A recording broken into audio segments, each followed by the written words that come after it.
പോയ കാലത്തെ മാറ്റാൻ നമുക്കാകില്ല. ഇനിയുള്ള കാലത്ത് എന്താണ് സംഭവിക്കുക എന്നും നമുക്കറിയില്ല. പിന്നെ എന്തിനാണ് നാം സങ്കടപ്പെടുന്നത്? ഭക്ഷണം കുറയ്ക്കുക, ശരീരത്തിന് ആരോഗ്യമുണ്ടാകും. പാപങ്ങൾ കുറയ്ക്കുക, മനസ്സിന് ആരോഗ്യമുണ്ടാകും. ദുഃഖങ്ങൾ കുറയ്ക്കുക, ഹൃദയത്തിന് ആരോഗ്യമുണ്ടാകും.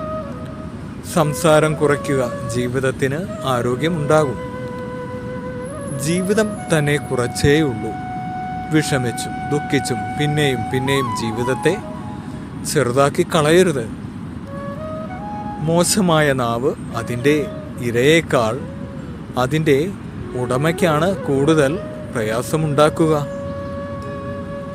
സുന്ദരിയായ സ്ത്രീ ആഭരണമാണെങ്കിൽ സൽസ്വഭാവിയായ സ്ത്രീ നിധിയാണ്.